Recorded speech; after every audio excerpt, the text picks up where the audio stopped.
Now, these three easy. Generosity, virtue, meditation. In Pali, we call Dana, Sila, Bhavana. It's easy to remember. No? Yes. Generosity, virtue. So that three, no problem. No problem. And Teaching them transferring merits and rejoicing merits, one pair. Okay? That's It's easy. one or two. Two pair. Two. One pair. Yeah. And teaching and listening Dhamma is another two. Easy to remember. So Last one always is clearing the weed. So you have to remember only these two. Respect and helping others. Yes. Actually, it seems respect and helping others can also be in pair because it's about others and we do something for them.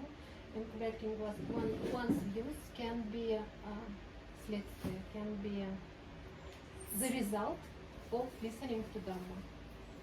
Yes, this is listening result of listening Dhamma.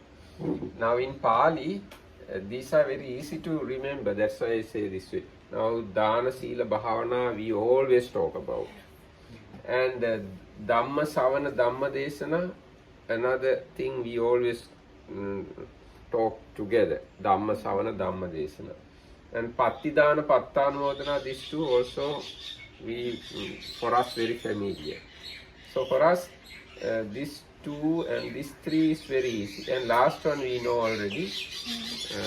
So only these two little bit difficult. So if you are one from Sri Lanka, easily you can memorize this. Because these Pali terms going together now. Pattidana, Pattanumodana. Dhamma Savana, Dhamma Desana. Same word occurs in the both situations. So it's good to remember these 10 meritorious deeds. Randhir Mahathayata matakada mahathaya?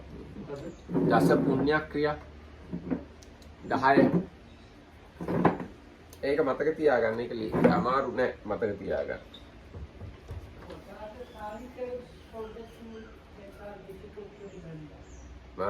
වෙය්‍යාවච්ච අපචායන. Apachayana. Apachayana means worshipping or respecting. Veyyavacha is performing duties, awesome duties. Yes, Veyyavacha Apachayana. So, Randhir Mahathayata ලේසියෙන් මතක තියාගන්න පුළුවන්. එක වගේ වචන යෙදිලා තියෙනවා. දාන සීල භාවනා දන්නවනේ මේ තුන. එතකොට ධම්ම ශ්‍රවණ ධම්ම දේශනා ඒකත් ලේසි. බණ කියනවා බණ අහනවා. පත්ති දාන පත්තානුමෝදන. පින් දෙනවා පින් අනුමෝදන්. ඒවා යුගල. අන්තිම එක දෘෂ්ටි ඍජු කරනවා. तर दृष्टि ඍජු කරන අය පින් දෙනවා පින් අනුමෝදන් වෙනවා බණ අහනවා බණ කියනවා දාන සීල භාවනා 8යි. මේ දෙක විතරයි මතක තියාගන්න. වතාවත් කරන එකයි වැඳුම් පිදුම් කරන. ඒක පාලියෙන් කියනවා. ඔව්. පාලියෙන් මම කියන්නේ. දාන සීල භාවනා වෙය්‍යාවච්ච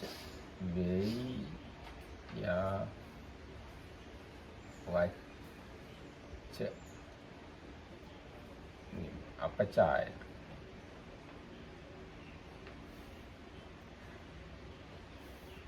ධම්ම සවන ධම්ම දේශන පත්ති දාන පත්තානු මෝදන last one dittaju kamma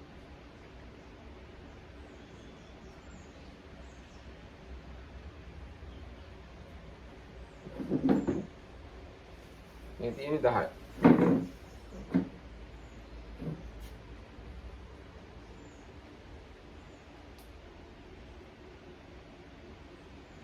ධම්ම සාකච්ඡාව නෑ ධම්ම ශ්‍රවණ ධම්ම දේශනා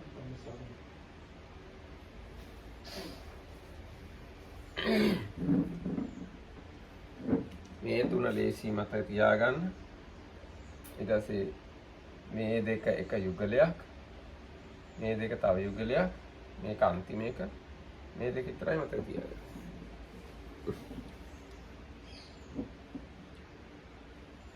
So once you perform these wholesome deeds, you will get wisdom.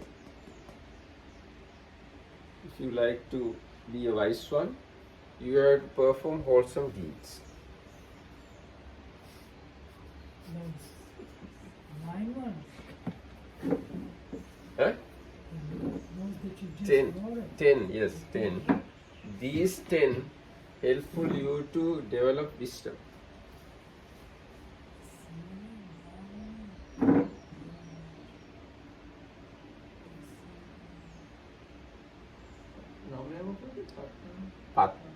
පත්තානුමෝදන.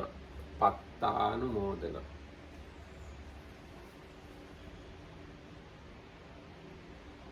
So why don't you write them in English? Hmm? You have them in English Yes, already. here. Those ones. Yes. Those in English, these in Pali. දහයන එක දිට්ඨි කම්ම. දිට්ඨි උජුකම්ම. දිට්ඨි උජුකම්ම. දිට්ඨි කියන්නේ vision නැත්නම් view.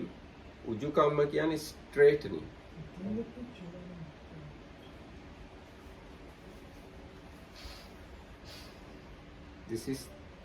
This is one path, one way to get wisdom. And I found how Buddha answer this question, how to get wisdom. This is the question. And I like to go back to our topic, that is what is ignorance. So if you don't know what is wisdom, this is ignorance. And if you don't know what is ignorance, this is also ignorance. So good to remember that idea. If you don't know what is wisdom, that is ignorant. And if you don't know what is ignorant, that is also ignorant. And if you know what is wisdom, that is the wisdom. And if you know what is ignorance, that is wisdom.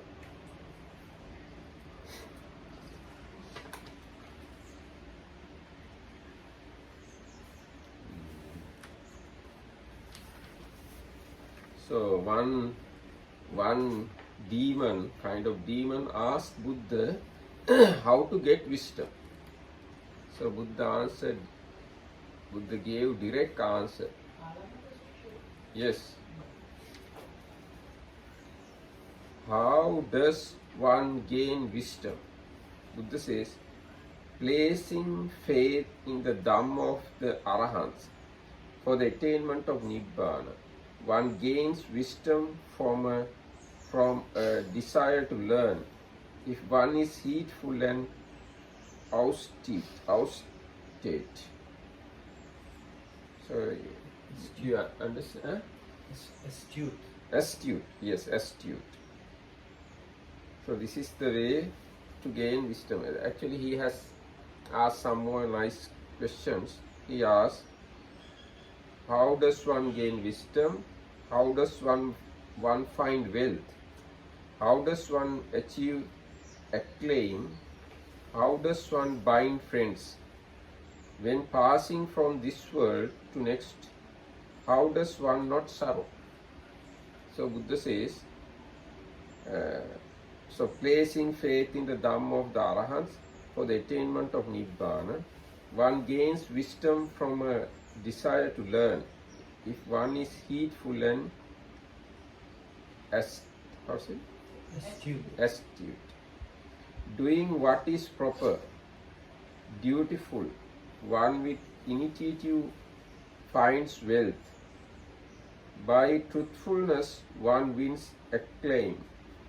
By giving, one binds friends.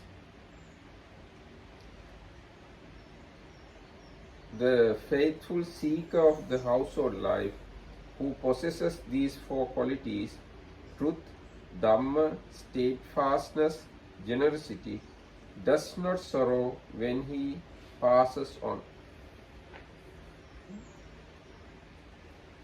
Yes. So, Alavaka's question answered by Buddha that way. මේ අපේ හාමුදුරුවෝ අර බෞද්ධයාගේ පොත ඉංග්‍රීසි එක ලියන්න පුළුවන්. එතන තියෙනවා පොතක් Handbook of Buddhist කියලා. අන්න ඒක ගේන්න කොහොමද?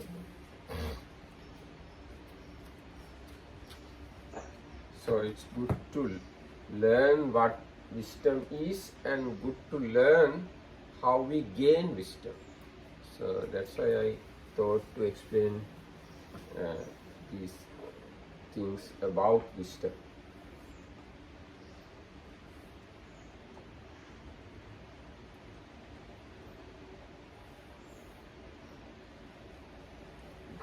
දම්පාට වගේ පොතක් අර චතුරාර්ය සත්‍ය ඒවා තියලා තියෙන තැන ඇත්තේ.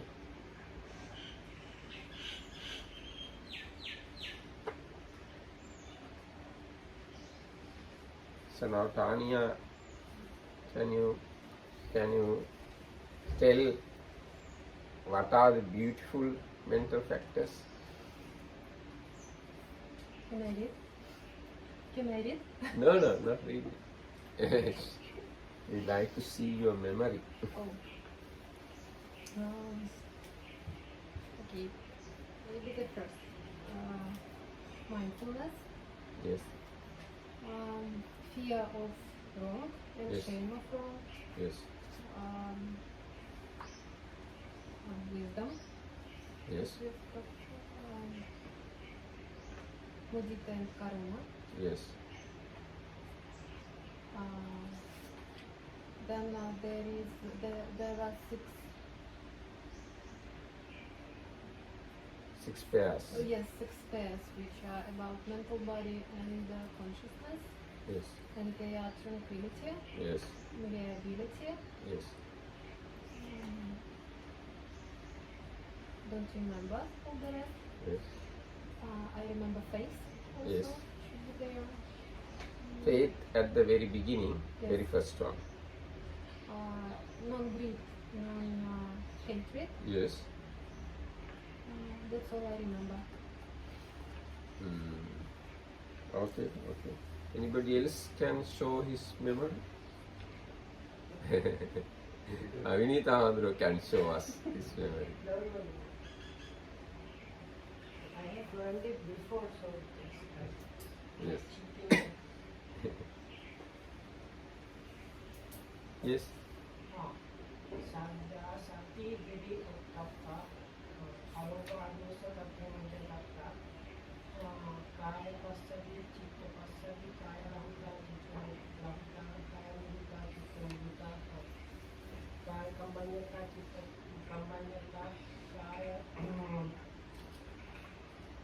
Pavlinyata Chitta Pavlinyata Kaya Chitta Chitta Chitta Sama Vacha Sama Kamanta Sama Ajiva Karma Vidita Pati. Good. Yes. So there are 25 beautiful mental factors. Out of these 25, 19 available in all the wholesome minds, all the beautiful minds, and this compassion, appreciative joy, right speech, right action, right livelihood, and wisdom. Sometimes available in wholesome minds and some other times not. And I wanted to show you how to gain wisdom.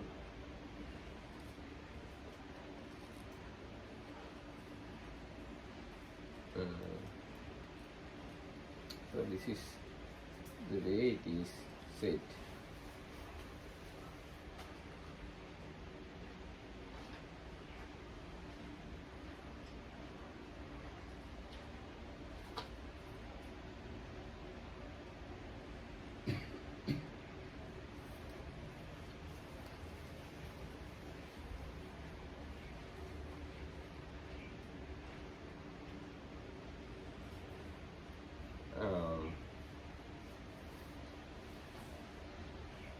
Associate aged, learned with sharp intellect. Be someone who learns Dhamma and seek repeated explanations of matters not known from those who know. Listen to the well-spoken. The man who does this becomes intelligent. So this is the way one becomes intelligent. You have to listen, you have to study, you have to listen to the wise or elders. This is the way to get wisdom. And when we look at wisdom in Buddhism, it is very big thing. It's not simple, small thing.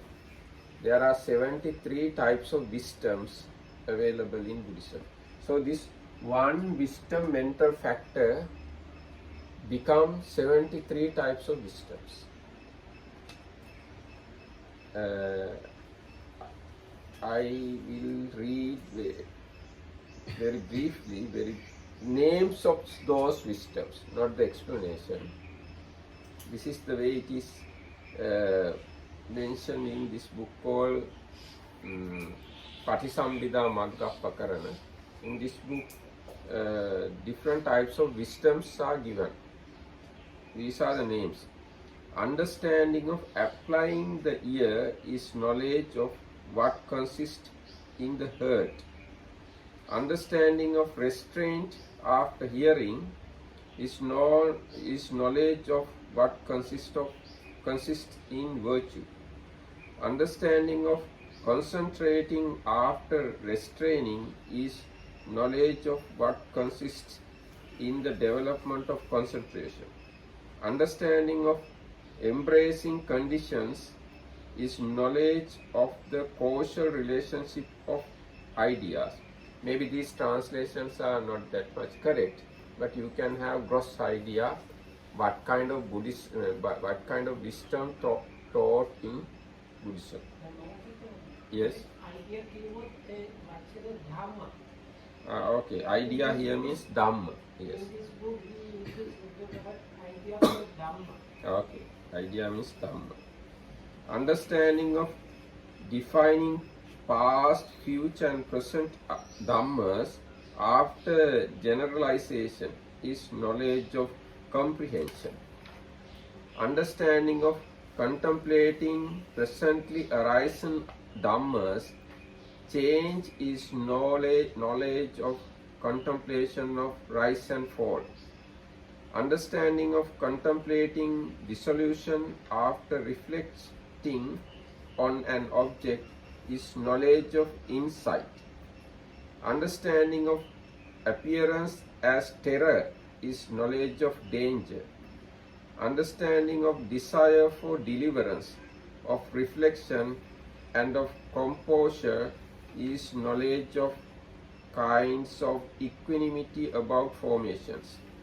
Understanding of emergence and turning away from the external is change of lineage knowledge. Understanding of emergence and turning away from both the external and internal is knowledge of the path. Understanding of tranquilization of the tasks is knowledge of fruition. Understanding of contemplating what is cut off is knowledge of deliverance. Understanding of insight into idea or dhammas then arrived at is knowledge of reviving. Understanding of defining internally is knowledge of difference in the physical basis. Understanding of defining externally is knowledge of difference in the domains of the physical basis. Like that, this wisdom faculty is very big, not easy. So I read only 16. There are altogether 73 knowledges given in this book. So if you like, you can read this book. This is Patisambhida Maggapakarana, and this is the Dhamma discourse given by Venerable Sariputta. This is available in Kuddaka Nikaya. In Kuddaka Nikaya there are 15 books. One of them is this book.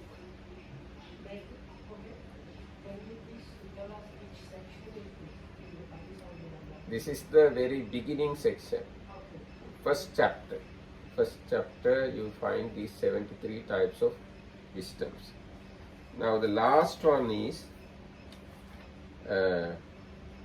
just before last one, omniscient knowledge. Here is the place you find Buddha as omniscient. Normally in suttas you find such a thing, but this is the place you find Buddha's omniscience. And last knowledge is unobstructed knowledge. That means if Buddha wants to know anything, there is no obstruction for him. He can know anything. There is no obstruction. So it's called, in Pali we call anavarana jnana. And the previous one, omniscient knowledge, we call sabbanyuta jnana. And before that there is another knowledge, knowledge of the great compassion. We call maha karuna samapattiya jnana. And the previous one, knowledge of the twin miracle, yamaka patiharya jnana. And the previous one, knowledge of beings, biases and underlying tendencies. We call it ase anuse jnana. And previous one, knowledge of penetration of others' faculties. It's called indriya paropariyattiya jnana. So these jnanas are only available within Buddhas. This last thing. There are other 67 knowledges even disciples can achieve. So this is about wisdom mental factor. And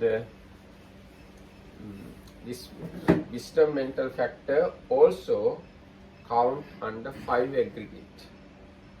So then, is wisdom suffering or not suffering? No, still wisdom is suffering because wisdom comes under mental formations aggregate.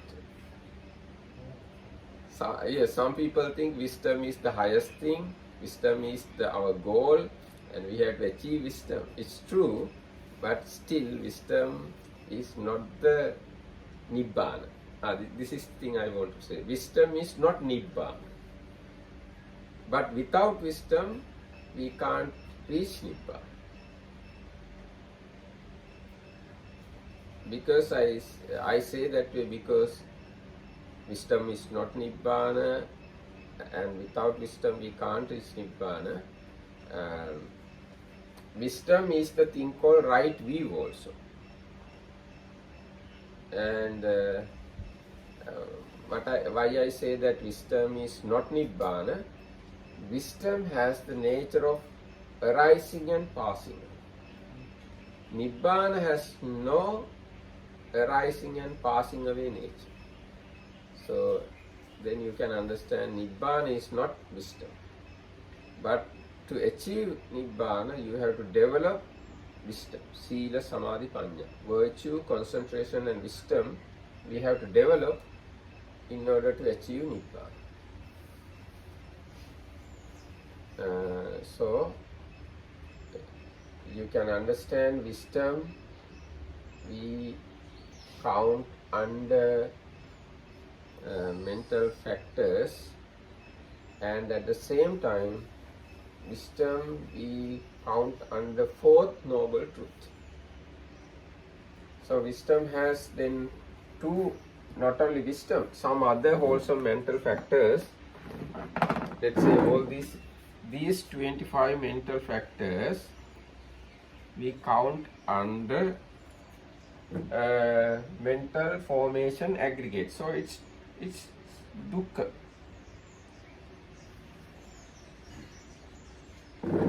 But these 25 we count under path. So then it is path. Same thing can be count under two truths.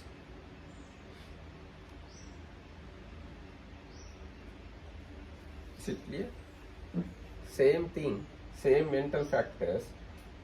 In one situation we count under truth of suffering, and in another occasion we count under path leading to the cessation of suffering. Why we count these things as truth of suffering? Because all these wholesome mental factors have that nature of arising and passing. None of these mental factors are permanent. All these are impermanent. Although they are wholesome, they are impermanent. They arise because of the reasons, causes. When there are no reasons, they disappear. So that's why this is these things we count under truth of suffering. But without these wholesome mental factors, we can't develop the path. And we can't reach Nibbana without these factors.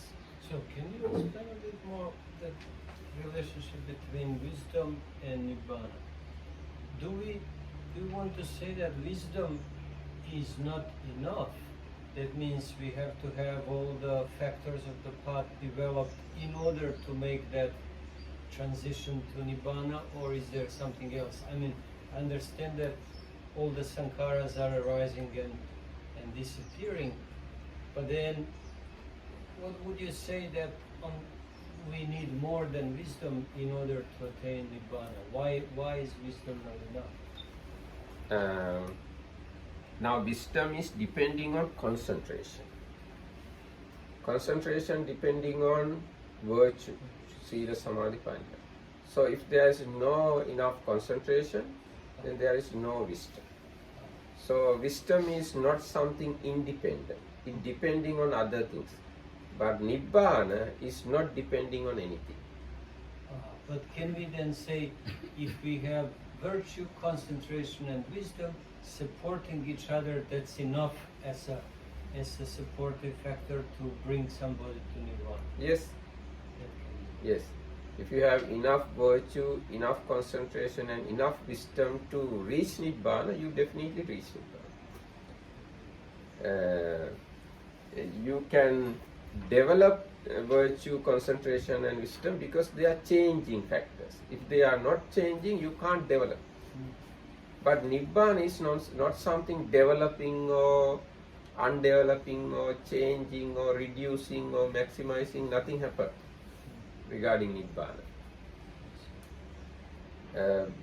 Now Nibbana, how to say, whether Buddha appear in the world or not appear in the world, Nibbana, it doesn't affect to Nibbana. But if Buddha appear in the world, then only virtue, concentration and wisdom can be grown, can be developed. So Nibbana is one thing, wisdom is another thing. But as I said, without wisdom, nobody can reach Nibbana. So now you can understand, although these are wholesome mental factors, they are impermanent and they can count under mental formation aggregate. At the same time, they can count under path leading to the cessation of suffering. So we have to develop these things. We can't say they count under truth of suffering, so we should not develop them. We can't say that. Although they are count under truth of suffering, we have to develop. And you can understand this thing also. Unwholesome 14. Unwholesome 14 mental factors again count under truth of suffering. But at the same time, it aggravates suffering. So we count it under this one, cause of suffering. So this 14 mental factors aggravate suffering. These 25 mental factors reduce suffering. But both are under truth of suffering. And these mental factors, these 13, 5 and 6, 11, let's say 11, and we have to add actually other two also, perception and feeling, then altogether 13. These 13 mental factors, if mixed with these things, they are unwholesome. If mixed with these things, they are wholesome. So we can't directly say feeling is wholesome or unwholesome. Because when feeling available in unwholesome mind, that feeling unwholesome. And when feeling available in wholesome mind, that feeling wholesome. So that's the way you have to understand about these 13 mental factors. So now if you understand all these mental factors, you can have good understanding about truth of suffering. And if you don't understand any of these things, this is called ignorance. Yes. Can I have a question? Yes. In the five aggregates, the mental formation, that's sankhara, Yes. and sankhara equals mental formation. Yes. So you must say mental formations, it's not just formations.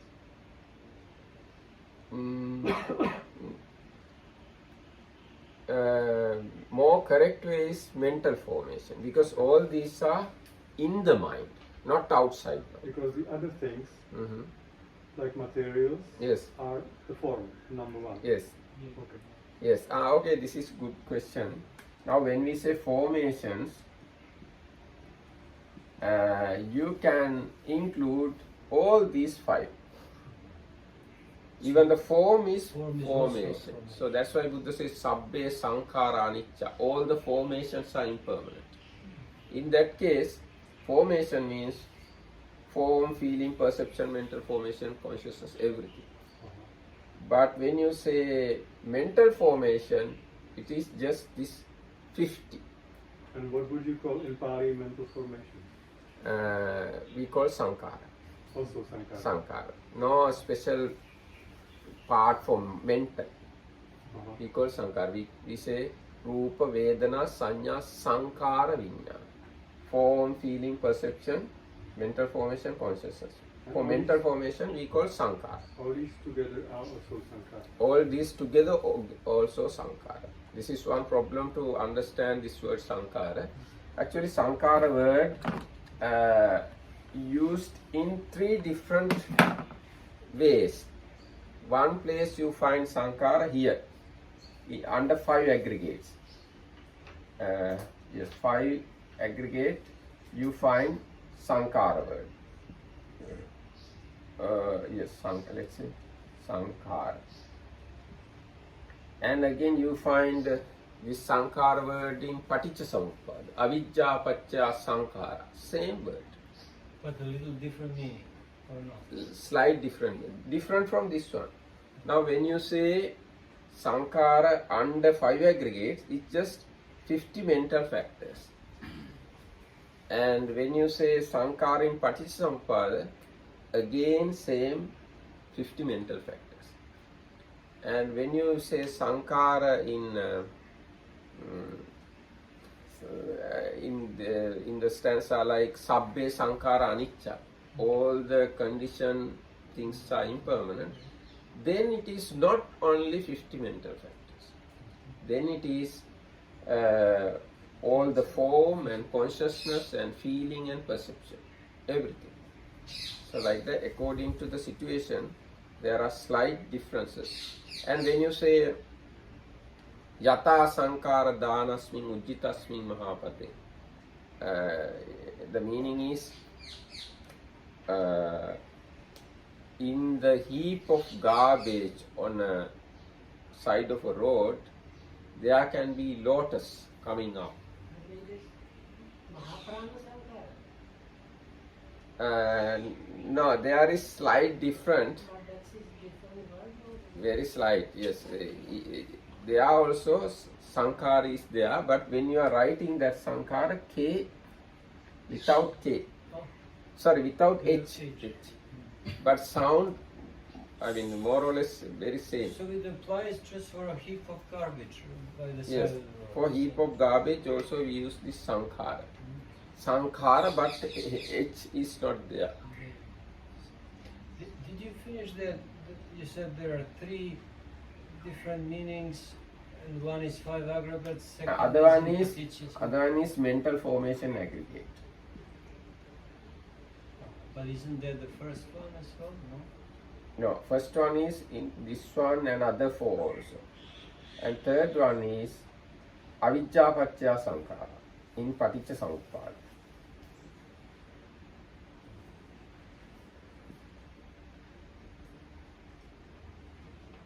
So, in five aggregate, in mental formation aggregate and paticca we use same word sankhara. Three different places. And other one, as I said, yata sankhara dhanasmin, there is very slight different, but more or less same. Heap, for a heap, we can say sankhara. Even for garbage, we can say sankhara. So Bhante, would it be true to say that anything that just keeps forming, like in flux, Yes. would be referred to as sankhara? Yes. So that's why this five aggregates are called Yes, sankhara. we can say that. Anything forming, heaping up, collecting, this is, we can say sankhara. So like the sankharas, all five aggregates are formed and dissipated, Yes. formed and dissipated. Yes. Constantly. Anything form and disappearing is sankhara. I see. In Pali it is said, sankhatang abhisankaronti iti sankhara.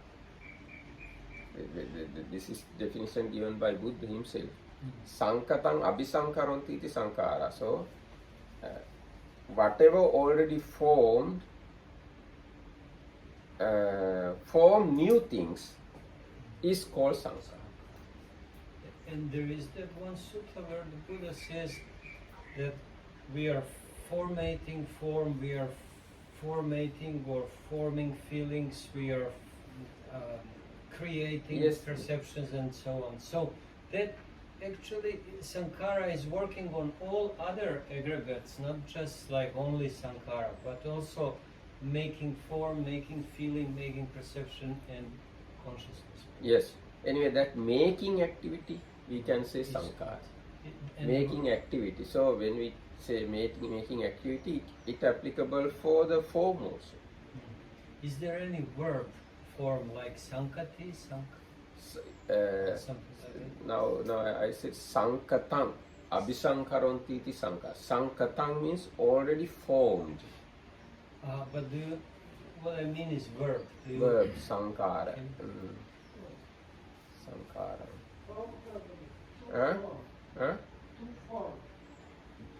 No, he's asking sankara as a verb.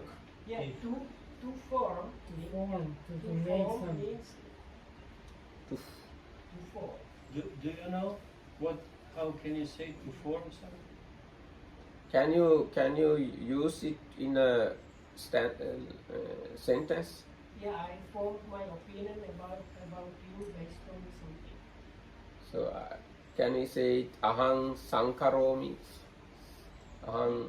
Yes, yeah, I formed my something. But in Pali, how would that? No. Now you said I am doing something, but it is not the way in Pali. Rupan rupattaya sankatang abhisankaronti iti sankara. Vedanang vedanattaya sankatang abhisankaronti iti sankara. Sanyan sanyattaya sankatang abhisankaronti iti sankara. Sankarang sankarattaya sankatang abhisankaronti iti sankara. Viññānaṁ viññānattaya sankatang abhisankaronti iti sankara. So, if you read this sutta, ඔබ වහන්සේට මතකද කජ්ජනීය සූත්‍රය කොහෙද තියෙන්නේ කියලා? Samyutta Nikaya. කොයි පොතේද? Samyutta Nikaya. ස්කන්ධ සංයුත්තේ. මේ ඔබ වහන්සේ ගෙන්නකො බලන්න සංයුත්ත නිකායේ 3 වෙනි පොත.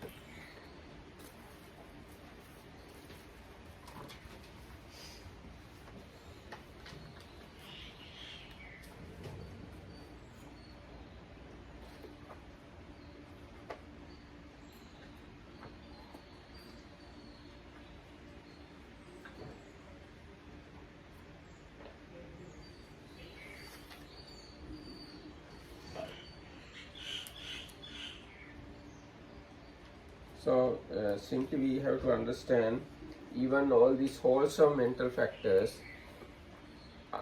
although they are wholesome, still they are impermanent. And we should not cling to it, but we have to see them all. As we see all the unwholesomeness, we have to see all the wholesomeness. We should not hesitate to observe our wholesomeness. We should not hesitate to look at our goodness. We should not hesitate to penetrate our goodness in the mind. If we don't know what is wholesome, this is ignorance. So we always should observe all the wholesome side, good side, light side of ours. And we should not cling to any of these things.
In English it's called devour.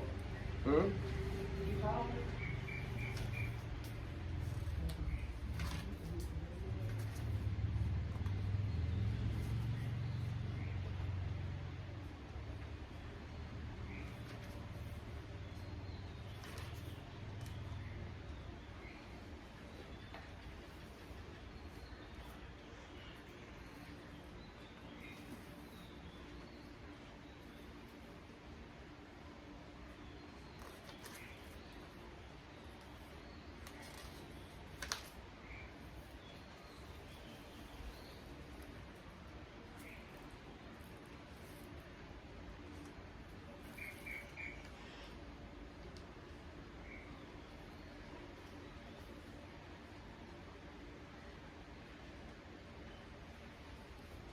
This is the.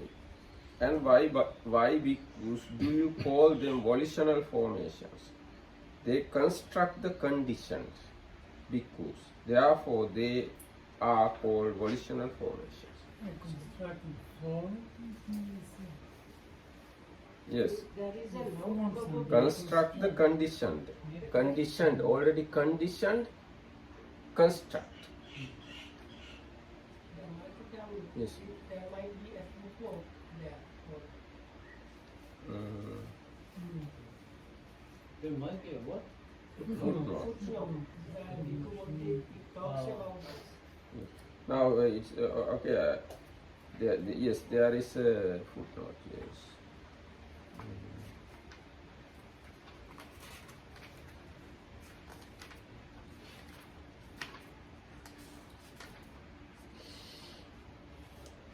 Sankatang abhisankaranti iti bhikkave tasma sankarati uchati.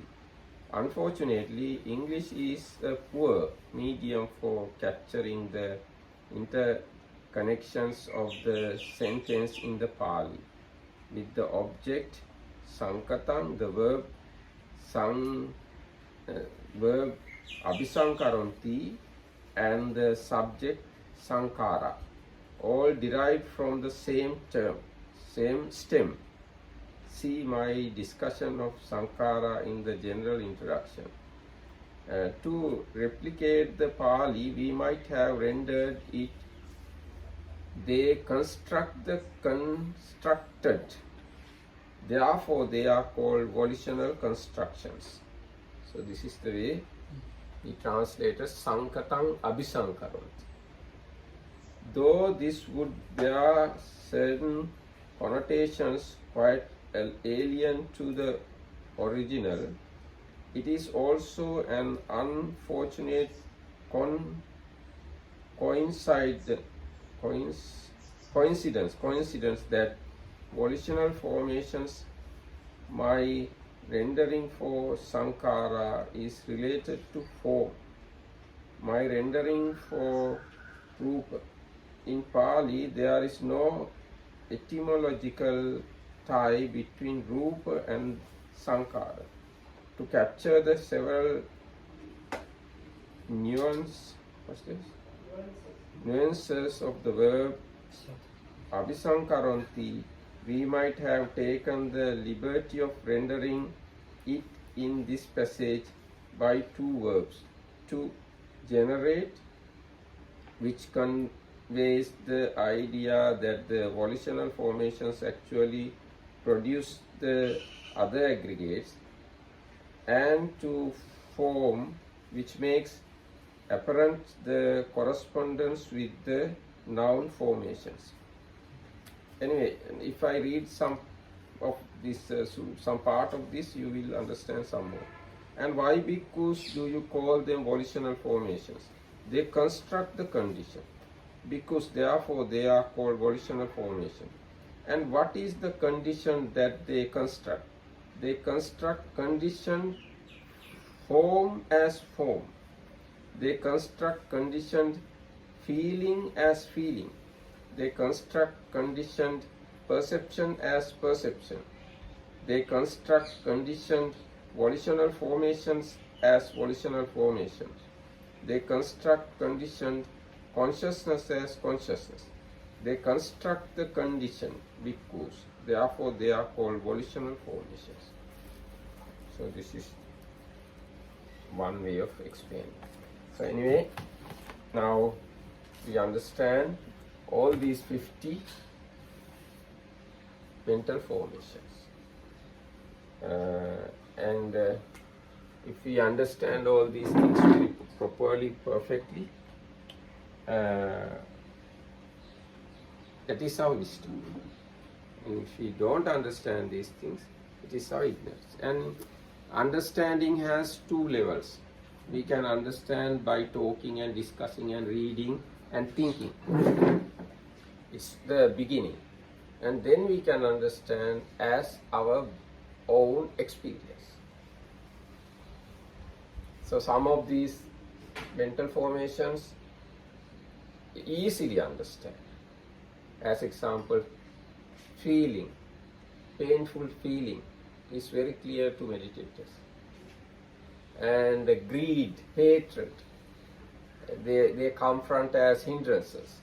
And sloth and torpor, they confront as hindrances. So these are very clear. And some of these things also, mindfulness and sometimes concentration, one-pointedness, and sometimes energy, wholesome side also confront if you meditate. And right speech, right action, these things you practice, but you can't see them easily. As abstinence, it is not easy to see. But when we observe virtue, we practice those things. We practice those things as our physical activities and vocal activities. But difficult to see it, how it arises from the mind. And sometimes wisdom can be very prominent. Sometimes, if you can see properly your meditative experiences, that seeing ability is called wisdom. Sometimes you can see these initial application and sustained applications also. When you are thinking too much, these mental factors become very prominent. Could it be said that wisdom also is the ability to see beyond the mundane? Yes, wisdom has two parts. There are two types of wisdom, we can say. Mundane and supramundane. Using this mundane wisdom, we can lead good life in this world, this life, and we can be born in good place, or we can have a good destination after our death.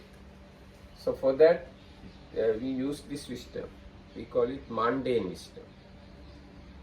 And the same wisdom help us to go beyond all the worlds and reach the Nibbana. It is called supramundane wisdom. What comes under supramundane wisdom? What? What comes under supramundane wisdom? Supramundane wisdom actually comes under path. Path. Path. Now there are four noble truths. The fourth one is path. So under that path, supramundane wisdom comes. So anything that is developed through the path is considered to be supramundane wisdom. If I say very precisely, the moment you experience the Nibbana, that is the moment you have supramundane wisdom. Before that, you can have wisdom helpful to achieve supramundane wisdom. So it's like a mixture of the two. Mixture of two, mundane and supramundane. So the moment you attain Nibbana, it is now purely supramundane. It's the purely supramundane wisdom. Before that, you can have kind of mixture, and even before, you can have worldly wisdom, which will helpful to lead good life in this life and good rebirth. So this is mundane wisdom. So Buddha has said there are three types of people. One is blind, other one has one eye, other one has two eyes. Blind one is, he doesn't know how to successful in this life. He doesn't. Yes, this is the way I can remember. He doesn't know how to successful in this life. And one who has two eyes, one who has one eye, he know how to be successful in this life and next life. And one who has two eyes, he know how to successful in this life and next life and how to reach Nibbana. He is the one who has both eyes. This is my memory, okay, according to my memory. So, what more we have to talk about mental factors? The bell rung. Bell rang. Okay, fine. So, today we conclude our class, and thank you. Peruan Sarnai. May the Triple Gem protect you also.